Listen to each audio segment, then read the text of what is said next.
हरे कृष्णा। मेरा नाम सुंदर गोपाल दास है और मैं अंतर्राष्ट्रीय कृष्ण भवनामृत संघ इस्कॉन से हूँ। आज का हमारा विषय है कर्म।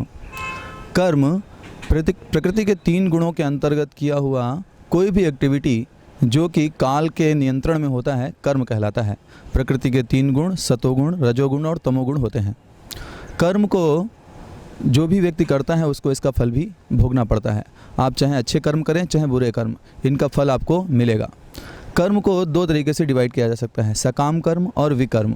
सकाम कर्म वो कर्म हैं जिनसे हमें पुण्य प्राप्त होता है और विकर्म वे कर्म हैं जो पाप कर्म हैं। विकर्म शास्त्रों में करने से मना किया गया है और सकाम कर्म शास्त्रों में करने को बताया गया है। हर किसी भी कर्म का एक रिएक्शन होता है। अगर हम अच्छे कर्म करते हैं तो हमें अच्छा रिएक्शन मिलता है और अगर हम बुरे कर्म करते हैं तो उसका बुरा रिएक्शन हमको वापस मिलता है। 4 तरीके के कर्मों को बहुत ही पापमय बताया गया है। ये 4 कर्म हैं: अवैध यौन संबंध, मांस खाना, जुआ खेलना और नशा करना। अवैध यौन संबंध रखने से हमारी शुद्धता नष्ट होती है।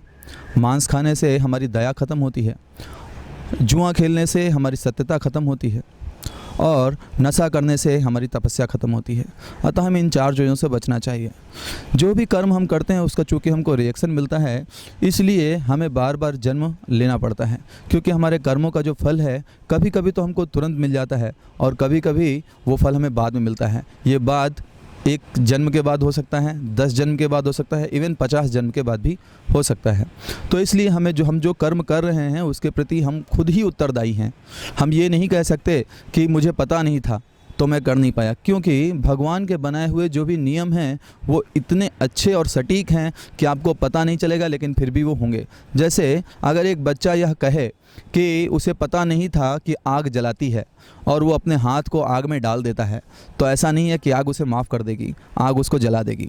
सेम जैसे कि हम गवर्नमेंट जो हमारे नियम बनाई हुई है, जो हमारी सरकार ने नियम बनाए हैं, हम उनसे बच सकते हैं, लेकिन भगवान के बनाए हुए नियम से हमें बचना इम्पॉसिबल है। जैसे कि एक कंपनी में एक एम्प्लॉई होता है, वो एम्प्लॉई वो ये सोचता है कि वो जो कुछ कर रहा है हो सकता है किसी को पता ना चल रहा हो, लेकिन वो जैसे रिएक्ट करता है, जो करता है, जैसे भी काम करता है, उसका पूरा डेटा उसके पास, उसको कंपनी जो है वो सब कुछ लिखती है।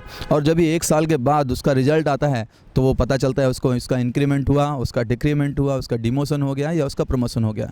इसलिए हम सारे कार्यों के लिए खुद उत्तरदायी हैं, चाहे अच्छे कार्य हों या बुरे कार्य हों। यानी कि जो सकाम कर्म है या विकर्म है, ये दोनों ही असल में बांधने वाले हैं। इसलिए भगवान बताते हैं कि हमको केवल अकर्म करना चाहिए। अकर्म क्या होता है? अकर्म वे कर्म हैं जिनका कोई भी रिएक्शन नहीं होता, अर्थात आप अकर्म करेंगे तो आपको कोई भी रिएक्शन नहीं मिलेगा।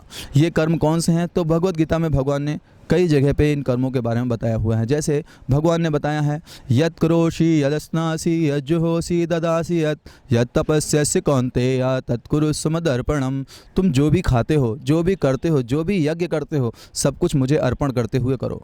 बाद में भगवान कहते हैं, मन मना भव मद भक्तो मध्य जी माम नमस्कुरु मामे वैसे सत्यम ते प्रीति जाने प्रियोसि में।